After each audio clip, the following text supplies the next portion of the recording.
என் அன்பான இனிய உள்ளங்களே, உங்கள் அனைவருக்கும் என் அன்பான வணக்கம். நெருங்கவும் விலகவும் முடியாமல் ஒரு உறவு நாவல் பகுதி 4. வாங்க தொடர்ந்து கதையை கேட்கலாம். மருதீரனும் அம்மாவும் காலை உணவை முடித்துக் கொண்டு புறப்பட தயாராகும் போது, அம்மா அப்பா கிட்ட சொல்லலையா என்று கேட்டான் தீரன். வேண்டாம், அப்பா நல்லா அசந்து தூங்கிட்டு இருக்காரு, எழுப்ப வேண்டாம். நேத்தே நான் அவர்கிட்ட இன்னைக்கு மீட்டிங் இருக்கிற விஷயத்த சொல்லிட்டேன். அப்பாவும் சொன்னாரு. சரிப்பா வா போலாம், டைம் ஆகுது என்று அம்மா கூற அரை கதவை திறந்து கொண்டு வெளியே வந்தார் அப்பா. 2 பேர் கிளம்பிட்டீங்களா என்று அவர் கேட்க, ஆமாப்பா கிளம்பிட்டோம் தீரன் கூற, சத்யா மீட்டிங் முடிஞ்சதும் நான் கூப்பிட வரணுமா? எதுக்குங்க? அதுக்கெல்லாம் அவசியம் இல்ல. இன்னைக்கு புது ஆபீஸ் பொறுப்பை நீங்க ஏத்துக்க போறீங்க தானே? நீங்க அந்த வேலையை மட்டும் ஒழுங்கா பாருங்க. மீட்டிங் முடிஞ்சதும் நான் ஊருக்கு கிளம்புறேன். தனியாவா? பிளைட்ல டிக்கெட் போட்டிருக்கேங்க, நான் கிளம்பிடுவேன் என்று கூறியவர் தீரனை பார்த்தார். தீரன், உனக்கு டைம் இருந்தா சரியா 11 மணிக்கு வந்து என்னை ஏர்போர்ட்ல கொண்டு போய் விட்டுட முடியுமா? முடியலன்னா வேண்டாம், நான் பாத்துக்கிறேன். இல்லம்மா நான் வந்துடுறேன். சரிப்பாவா போலாம், டைம் ஆகுது என்று கூறியவர், நாங்க கிளம்புறோங்க என்று கூறிவிட்டு தீரனோடு புறப்பட்டார். நேற்று போலவே இன்றும் அம்மா மௌனமாகவே காரில் அமர்ந்து பயணிக்க, அம்மா உங்களுக்கு என்ன ஆச்சு? நீங்க ஏன் சைலண்டாவே இருக்கீங்க? எப்பவுமே இப்படி இருக்க மாட்டீங்களே என்று தீரன் கேட்க, மெல்ல தலையை திருப்பி அவனை பார்த்தவர், நான் ஒரு விஷயத்த பத்தி யோசிச்சுட்டு இருக்கேன். என்ன விஷயமா? உனக்கு நான் பொண்ணு பார்க்கவா? என்னம்மா திடீர்னு வேற ரூட்டுக்கு போறீங்க? சரியான ரூட்டுக்கு தான் போயிட்டு இருக்கேன். உனக்கு நான் பொண்ணு பார்க்கவா? கல்யாண வயசு ஆயிடுச்சுடா உனக்கு. அது எனக்கும் தெரியுமா. ஆனா இப்ப உடனே கல்யாணம் எனக்கு வேண்டாம். நீ சொன்னா அது சரியாயிடுமா? நான் உனக்கு பொண்ணு பார்க்க ஆரம்பிச்சுட்டேன். நல்ல ஒரு லாயரா பார்த்து உனக்கு கட்டி வச்சுட்டா என்னன்னு யோசிக்கிறேன். ஐயோ அம்மா வேண்டாம்மா, கோர்ட்ல வாதாடுற மாதிரி என்கிட்டயும் வாதாடி என் உயிரை வாங்கிடுவா. சிரித்தவர், இல்லடா உனக்கு ஒரு லாயர் தான் சரிப்பட்டு வருவா. நீங்க ஏதாவது கேஸ் எல்லாம் கண்டுபிடிச்சு கோர்ட்ல கொண்டு போய் நிப்பாட்டும் போது உன்னை நிக்க வச்சு அவ கேள்வி கேட்கணும். அப்படி ஒரு சீனை யோசிச்சு யோசிச்சு நான் மனசுக்குள்ளேயே ரசிச்சுட்டு இருக்கேன். அதை நேர்ல பாக்கணும்னு ஒரு ஆசை. நான் உனக்கு ஒரு வக்கீல் பொண்ணாதான் பாத்துட்டு இருக்கேன். சீக்கிரமாவே உன் கல்யாணத்தை முடிச்சிடணும். மஞ்சுளாவுக்கு அப்பா தான் மாப்பிள்ள பார்த்தாரு. நான் அப்பவே அப்பா கிட்ட சொல்லிட்டேன், தீரனுக்கு பொண்ணு பாக்குற பொறுப்பு என்னோடது. நான் செலக்ட் பண்ற பொண்ணதான் அவன் கல்யாணம் செஞ்சுக்கணும்னு. அப்பாவும் ஓகே சொல்லிட்டாரு. இப்ப உனக்கு கல்யாண வயசு ஆயிடுச்சு. நான் உனக்கு நல்ல பொண்ணா தேடிட்டு தான் இருக்கேன். அதுவும் ஒரு வழக்கறிஞரா இருக்கணும்னு எனக்கு ரொம்ப ஆசையா இருக்கு. நான் அப்படி ஒரு பொண்ணை தான் தேடிட்டு இருக்கேன். நான் பார்த்து முடிவு பண்ற பொண்ணோட கழுத்துல நீ தாலி கட்டுற, சரியா? ஓகே, இதுல நான் உங்ககிட்ட வாதாடி ஜெயிக்க முடியாது. நீங்க செலக்ட் பண்ணுங்க, நான் தாலி கட்டுறேன்.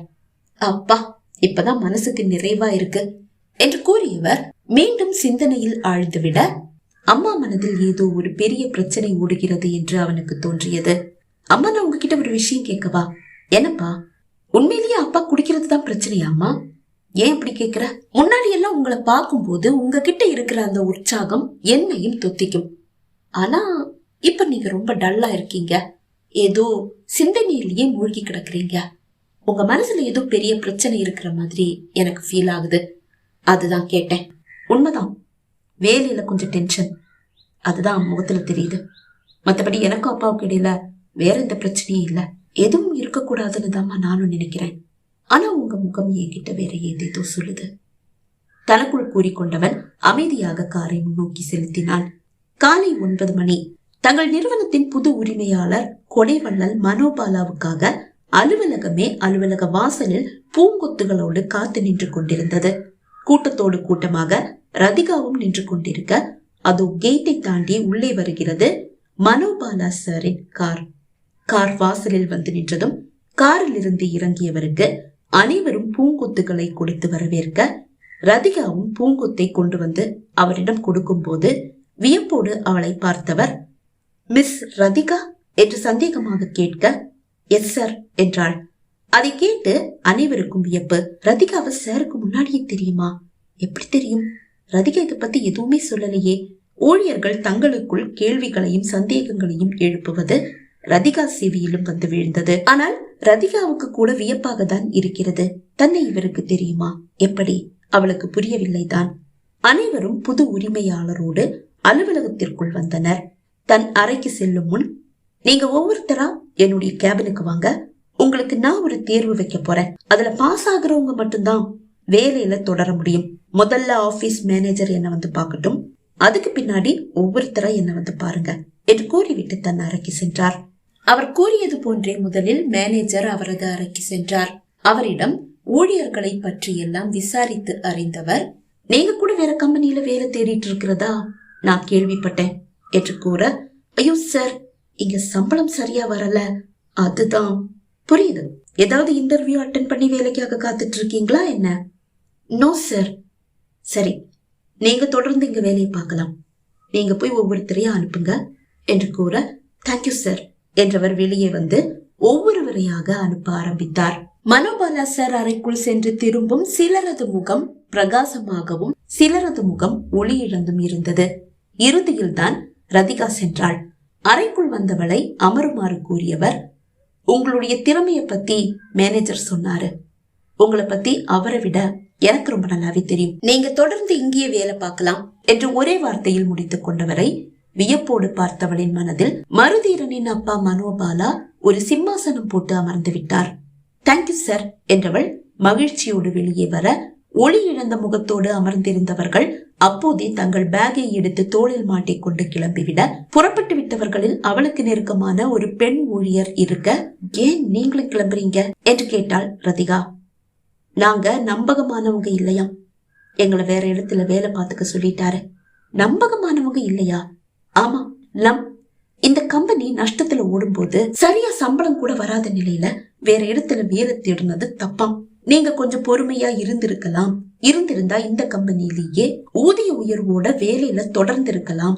ஆனா நீங்க இப்போ வேற இடத்துல இன்டர்வியூ அட்டென்ட் பண்ணி வேலைக்கு காத்துட்டு இருக்கீங்க. நீங்க அந்த வேலையிலேயே போய் சேர்ந்துக்கங்கன்னு சொல்லிட்டாரு. இப்ப இங்க இருந்து போற நாங்க எல்லாருமே வேற இடத்துல இன்டர்வியூ அட்டென்ட் பண்ணி வேலைக்காக காத்துட்டு இருக்கிறவங்க தான். எங்க எல்லாரையும் போக சொல்லிட்டாரு. கண்ணீரோடு கூறிய மாதுரி, அந்த வேலையில இங்க கிடைக்கிறதுல பாதி சம்பளம் கூட கிடைக்காது ரதி. இங்க சம்பளமே இல்லைன்ற நிலைமையில அது ஓகேன்னு தோணிச்சு. ஆனாலும் அது ஓகே இல்ல. வேற ஏதாவது இடத்துல இரவு வேலையை தேடிக்கலான்னு நினைச்சுதான் இங்க இருந்து போலான்னு முடிவு செஞ்சேன். அந்த இரவு வேலை எனக்கு ரொம்ப சிரமமா தான் இருக்கும். உனக்கு தெரியும்ல, என்னுடைய புருஷன் என்னை விட்டு போயிட்டாரு. தன்னந்தனியா பிள்ளைங்களை பாத்துக்க வேண்டிய நிலைமை. பிள்ளைங்க படிப்பு, அவங்களுடைய தேவைகளை பூர்த்தி பண்றதுன்னு இப்படி எக்கச்சக்கமான பண செலவு இருக்கு. அதே நேரம் வீட்டு வேலைகளையும் நானே பாத்துக்கணும். வேலைக்கு ஆள வச்சா அவங்களுக்கு சம்பளம் கொடுக்கற அளவு எனக்கு வசதி இல்ல. அந்த காசு இருந்தா என் பிள்ளைங்களுக்கு ஏதாவது வாங்கி கொடுக்கலாம், இல்ல ஃபீஸ் கட்டலாம். பிள்ளைங்க எனக்கு ஹெல்ப் பண்றாங்க தான். ஆனா படிப்புன்னு வரும்போது நான் பிள்ளைங்க கிட்ட படிப்புல கவனம் செலுத்துங்க, அப்பதான் நல்ல வேலைக்கு போக முடியும்னு சொல்லி அவங்கள படிக்க சொல்லுவேன். இப்ப இந்த ஆபீஸ்ல இருந்து போற எல்லாருமே என்ன மாதிரிதான். ஆனா இதை யார்கிட்ட போய் சொல்றது? மாதுரி வேதனையோடு கூற, அக்கா நான் வேணும்னா உங்களுக்காக சார் கிட்ட பேசவா? ரதிகா தயங்கியபடிதான் கேட்டாள். அதை கேட்டதும் முகமலர்ந்த மாதுரி, இத நானே உன்கிட்ட சொல்லணும்னு நினைச்சேன். ஆனா உன்னால முடியுமான்னு யோசிச்சேன். சாருக்கு உன்னை தனிப்பட்ட முறையில அறிமுகம் இருக்கு. ஆனா நீ சொல்றது அவர் கேட்பாரான்ற சந்தேகமும் இருந்துட்டே இருந்தது. உன்னால எனக்காக பேச முடியும்னா பிளீஸ் என்று கூறிய மாதுரி, அம்மா சார் உனக்கு முன்னாடியே தெரியுமா என்று கேட்டாள். இல்லக்கா, எனக்கு அவரை முன்னாடியே தெரியாது. நான் நேர்ல அவரை பார்த்ததே இல்ல. இப்பதான் ஃபர்ஸ்ட் டைம் இங்கதான் பாக்குறேன். ஆனா எனக்கு அவரை முன்னாடியே தெரியும். போட்டோல, யூடியூப்ல, அப்புறம் டிவில எல்லாம் கூட நான் பாத்திருக்கேன். அவரை பத்தி நிறைய கேள்விப்பட்டு இருக்கேன். அது மட்டும் இல்ல, நானும் கோவில்பட்டி தான். ஒருவேளை அவர் என்ன அங்க பாத்திருப்பாரு போல. உன் பேர் கூட சரியா சொன்னாரே. ஆமா, அதுதான் எனக்கும் புரியல. சரி, நீங்க வாங்க, நம்ம போய் சார் கிட்ட பேசி பார்க்கலாம். நான் பேசினாலும் நீங்க கொஞ்சம் ஸ்ட்ராங்கா உங்க நிலைமையை எடுத்து சொல்லணும், அப்பதான் அவருக்கு புரியும் என்றவள் மாதுரியோடு மனோபாலா சார் அறைக்குள் அனுமதி பெற்று சென்றாள்.